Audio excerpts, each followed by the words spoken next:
count of Indonesia's presidential election shows that candidate Susilo Bambang Yudhoyono has more than 50% of the votes.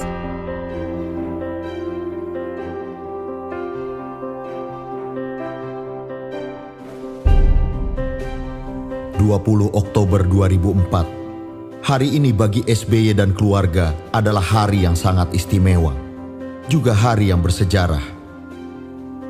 SBY mengucapkan sumpahnya sebagai Presiden Republik Indonesia ke-6, presiden pertama yang dipilih langsung oleh rakyat melalui pemilu yang demokratis.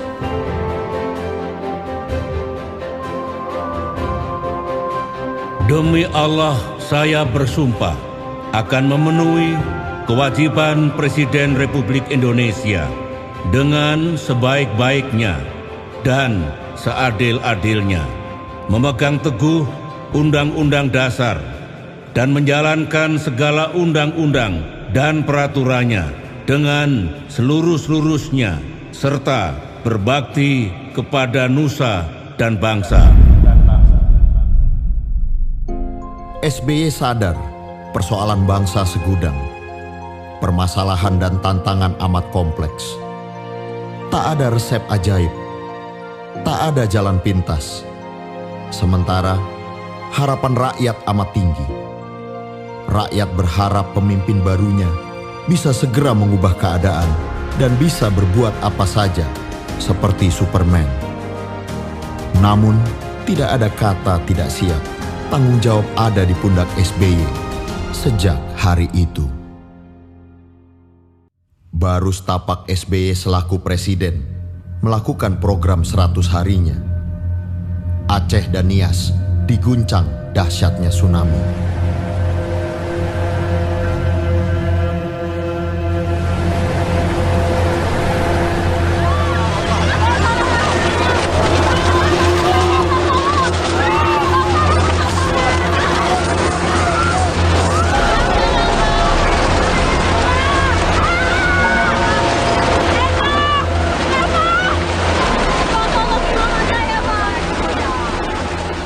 Bencana tsunami tersebut adalah bencana alam terbesar di awal abad 21. Dengan korban jiwa, harta benda, dan kerugian infrastruktur yang sangat besar. More than 11,000 people are now thought to have been killed in southern Asia after an undersea earthquake sent enormous waves rolling across the Indian Ocean.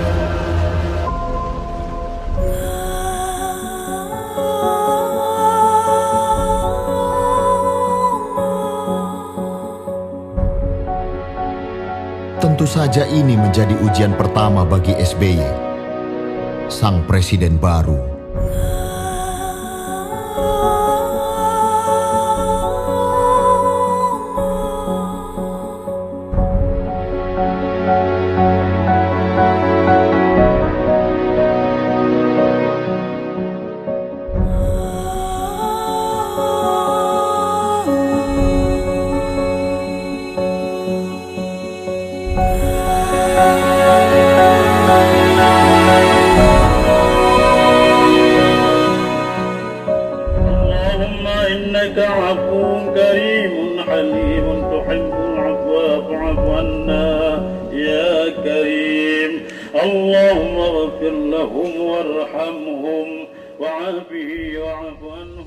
Situasi krisis memang membutuhkan manajemen krisis dari pemimpin yang tanggap. Selain itu, untuk melakukan operasi tanggap darurat yang kemudian dilanjutkan dengan rehabilitasi dan rekonstruksi pasca bencana, diperlukan kepemimpinan dan manajemen yang tangguh dan handal, termasuk kepemimpinan dan manajemen krisis. Apalagi waktu itu konflik bersenjata Aceh yang telah berlangsung lebih dari 30 tahun masih berkecamuk. Mengenang semuanya ini, SBY bersyukur kepada Tuhan dan berterima kasih kepada semua pihak yang bekerja luar biasa sehingga semua ujian besar itu dapat diatasi dan dilaluinya.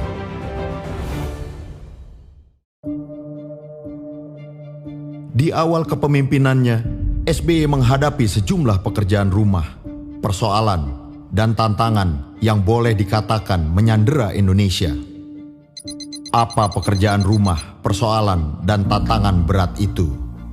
Pertama, harga minyak dunia meroket sehingga sangat membebani APBN Indonesia. Kedua, konflik bersenjata Aceh masih berkecamuk dan belum bisa dihentikan.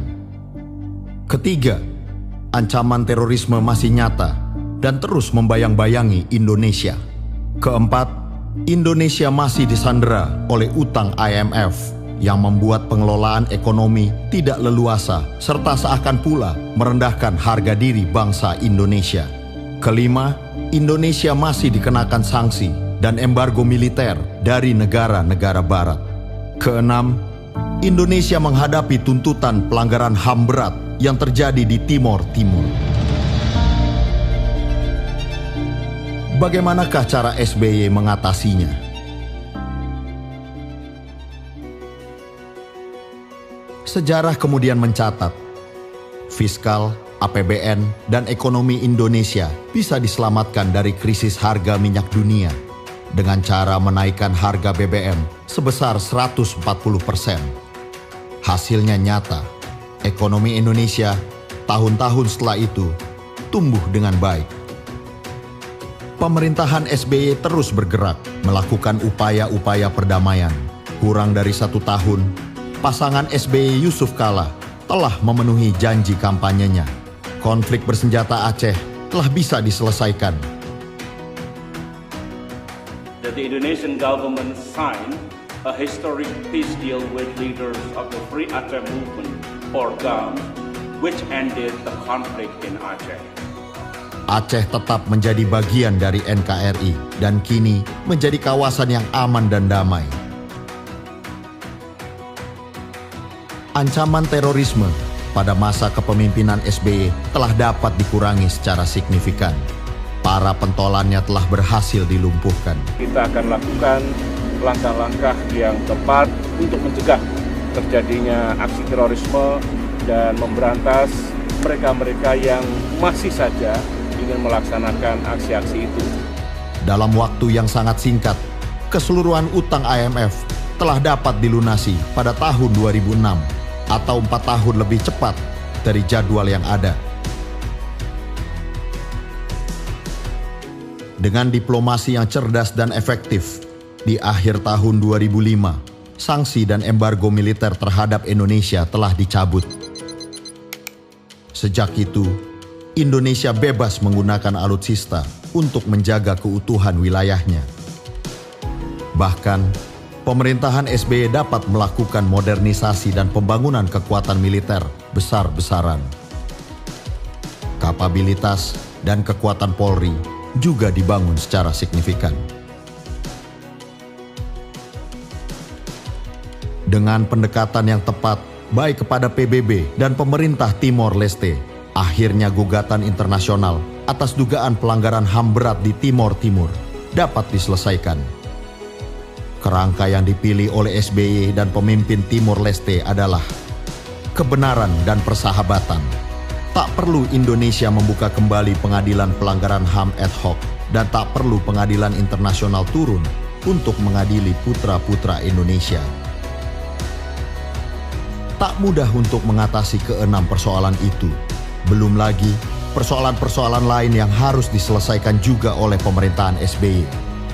SBY berpikir Indonesia perlu dibangkitkan kembali kepercayaan dirinya bahwa persoalan yang menyandera bangsa ini telah dapat diatasi.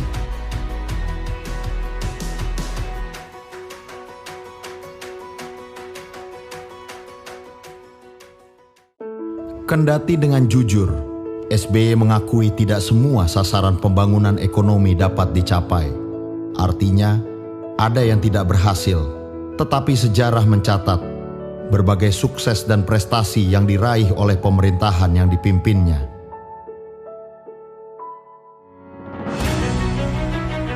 Pertumbuhan ekonomi selama 10 tahun rata-rata 6%, meskipun ada krisis ekonomi global tahun 2008-2009. Angka terendah terjadi di tahun 2009 sebesar 4,6% akibat diterpa dampak langsung dari krisis global. Sementara pertumbuhan tertinggi pada angka 6,5% terjadi di tahun 2011. Angka 6% ini menjadikan Indonesia sebagai negara yang memiliki pertumbuhan ekonomi nomor 2 tertinggi di antara negara-negara G20 setelah Tiongkok. GDP meningkat 438,3%. APBN meningkat 439,3%. Pendapatan per kapita meningkat 350%. Debt to GDP ratio menurun dari 56,6% menjadi 24,7%. Rasio utang luar negeri menurun drastis dari 27,8% menjadi 7,8%. Cadangan devisa meningkat dari 36,3 miliar dolar menjadi 111,86 miliar dolar. Anggaran pendidikan meningkat tajam lebih dari 20% dari APBN. Pembangunan sarana kesehatan dan jumlah dokter meningkat secara signifikan. Perumahan rakyat layak huni dibangun secara intensif. Ketahanan pangan berhasil ditingkatkan menjadi lebih baik. Produksi ikan nasional meningkat dari 6,1 juta ton menjadi 18,9 juta ton.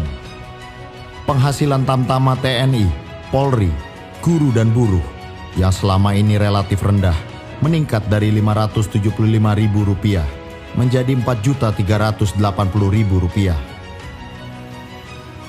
Upah minimum regional buruh meningkat dari Rp458.500 menjadi Rp1.584.381. Pengangguran menurun dari 11% menjadi 5,7%. Angka kemiskinan menurun dari 16,7% menjadi 10,89%.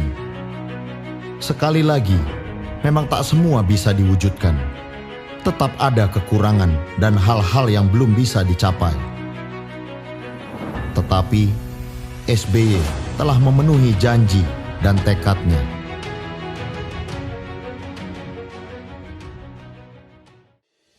Selama 10 tahun pemerintahan SBY, paling tidak ada 3 tekanan dan gejolak ekonomi yang tergolong berat. Pertama, meroketnya harga minyak bumi. Kedua, adalah dampak krisis ekonomi global di tahun 2008-2009. Ketiga, terjadinya tekanan terhadap ekonomi negara-negara emerging markets.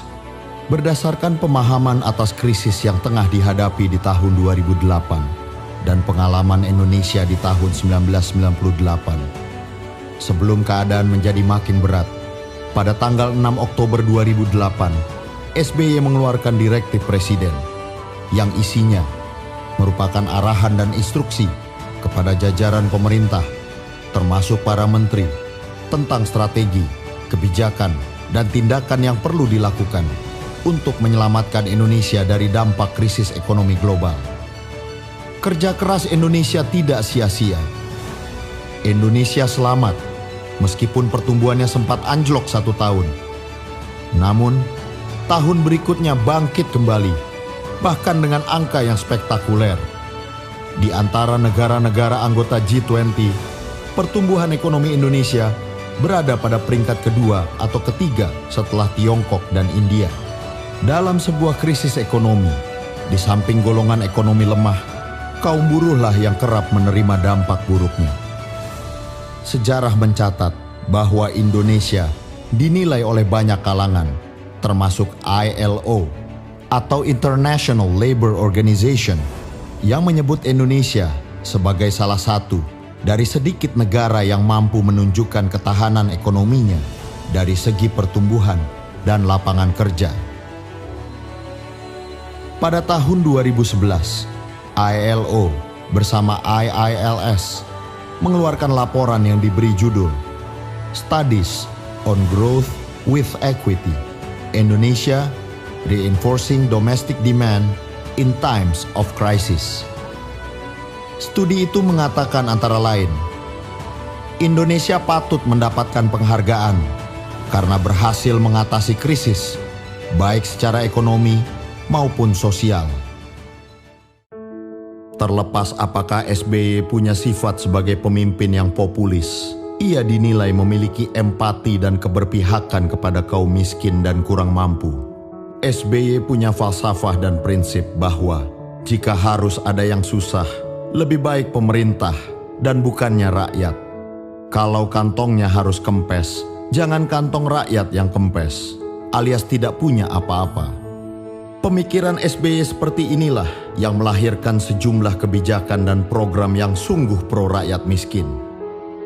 Selama 10 tahun, cukup banyak program-program pro rakyat yang dijalankan. Di antaranya adalah bantuan operasional sekolah, BOS, beras subsidi untuk rumah tangga miskin, Raskin, program keluarga harapan, PKH, jaminan kesehatan nasional, JKN, bantuan untuk penyandang disabilitas, bantuan untuk lanjut usia, program rumah swadaya, program nasional pemberdayaan masyarakat, PNPM Mandiri, kredit usaha rakyat, KUR, program listrik murah dan hemat, peningkatan kehidupan nelayan, Badan Penyelenggara Jaminan Sosial, BPJS. Program-program pro rakyat ini mendapatkan alokasi anggaran yang cukup besar dalam APBN, meskipun tetap dalam batas-batas yang proporsional. Subsidi terhadap rakyat miskin juga termasuk dalam kebijakan pengurangan kemiskinan ini. Atas visi, pemikiran, dan keteguhan sikap SBY terhadap pembangunan yang adil dan berkelanjutan ini, ia dipilih dan diberi misi oleh Perserikatan Bangsa-Bangsa untuk menjadi ketua bersama panel tingkat tinggi PBB tentang agenda pembangunan pasca tahun 2015. Panel penting yang terdiri dari 27 tokoh penting dari seluruh dunia itu dipimpin oleh SBY bersama Perdana Menteri Inggris David Cameron dan Presiden Liberia Ellen Johnson Sirleaf. Dalam waktu kurang dari 1 tahun, misi tersebut dirampungkan dan hasilnya diserahkan kepada Sekjen PBB Ban Ki-moon dan menjadi bahan utama dalam penyusunan Sustainable Development Goals (SDGs) menggantikan MDGs pada tahun 2015. Di bidang ekonomi, meskipun SBY tetap fokus pada tesis ekonomi yang adil dan berkelanjutan dan tetap mengutamakan unsur manusianya, namun bagaimanapun ekonomi Indonesia harus terus tumbuh. Sejak awal SBY menginginkan pertumbuhan ekonomi Indonesia mencapai 6%. Pertumbuhan ini harus mencakup sektor pertanian, industri, dan juga jasa. Juga mencakup infrastruktur, pangan, energi, dan transportasi. Dan yang tidak kalah pentingnya, pembangunan ekonomi harus terjadi di seluruh wilayah Indonesia. Pada tahun 2011, SBY meluncurkan Master Plan, sebuah rencana dan program strategis jangka panjang 2011 hingga 2025 yang kemudian diberi nama MP3EI. MP3EI atau Master Plan Percepatan dan Perluasan Pembangunan Ekonomi Indonesia dimulai dari pemikiran dan arahan strategis SBY selaku Presiden dan kemudian ditindaklanjuti oleh pembuatan Master Plan yang dilakukan secara maraton. Proses pembuatan MP3EI melibatkan jajaran pemerintahan pusat, pemerintahan daerah yang diwakili oleh para gubernur, Komite Ekonomi Nasional (KEN), Komite Inovasi Nasional (KIN), para ekonom, jajaran BUMN, jajaran dunia usaha swasta, serta unsur media massa. Nampaknya SBY benar, dibuktikan dengan banyaknya proyek-proyek ekonomi berskala besar yang dibangun di seluruh wilayah Indonesia, baik yang dalam kerangka MP3EI maupun yang bukan.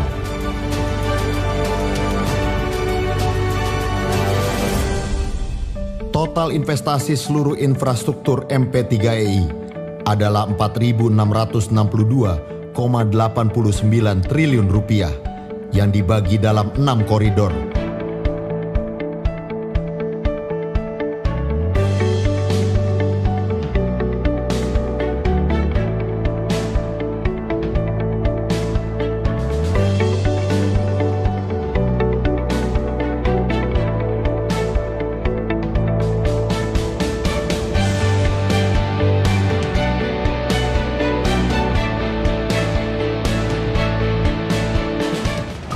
Di bidang infrastruktur, telah dibangun ratusan proyek yang tersebar di berbagai daerah.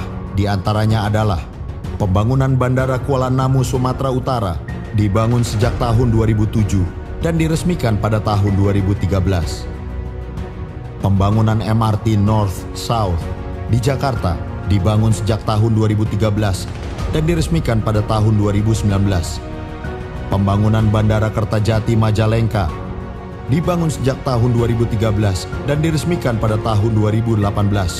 Pembangunan Terminal 3 Bandara Soekarno-Hatta Jakarta dibangun sejak tahun 2011 dan diresmikan pada tahun 2016. Pembangunan Pelabuhan Internasional Maloy Kutai Timur dibangun sejak tahun 2013 dan diresmikan pada tahun 2017. Pembangunan Jembatan Pulau Balang Balikpapan dibangun sejak tahun 2013 dan diresmikan pada tahun 2019. Pengembangan Bandara Ngurah Rai Bali dibangun sejak tahun 2011 dan diresmikan pada tahun 2013. Pembangunan jaringan backbone serat optik di Papua Maluku dibangun sejak tahun 2014. Pembangunan Bendungan Jati Gede dibangun sejak tahun 2011 dan diresmikan pada tahun 2015. Di bidang energi, utamanya listrik, telah dibangun berbagai proyek pembangkit tenaga listrik sehingga kapasitas listrik nasional meningkat secara signifikan sebanyak 2 kali lipat dari sekitar 25.000 MW menjadi sekitar 50.000 MW. Proyek di bidang energi diantaranya adalah pembangunan PLTP Sarula 1 di Sumatera Utara, dibangun sejak tahun 2011 dan diresmikan pada tahun 2018. Pembangunan PLTU Pacitan 2 kali 315 MW dibangun sejak tahun 2007 dan diresmikan pada tahun 2013. Pembangunan PLTU Kaltim 2 kali 100 MW dibangun sejak tahun 2011 dan diresmikan pada tahun 2016. Di bidang transportasi telah dibangun berbagai proyek, diantaranya adalah pembangunan Jalan Trans Sumatera sepanjang 1.580 km dibangun sejak tahun 2012. Pembangunan Jalan Tol Trans Jawa total 72 km dibangun sejak tahun 2011 dan diresmikan pada tahun 2014. Kereta api Bandara Soekarno-Hatta Express dibangun sejak tahun 2014 dan diresmikan pada tahun 2018. Pembangunan Jalan Tol Depok Antasari Jakarta dibangun sejak tahun 2008 dan diresmikan pada tahun 2018. Pembangunan Terminal Multipurpose Teluk Lamong, Jawa Timur dibangun sejak tahun 2010 dan diresmikan pada tahun 2015. Secara nasional, transportasi darat, laut, dan udara meningkat secara signifikan. Untuk transportasi darat, pembangunan jalan dilakukan secara intensif. Pembangunan jalur kereta api sepanjang 1.360 km. Untuk transportasi laut, dilakukan penambahan 90 unit kapal penyeberangan dan 33 unit kapal perintis.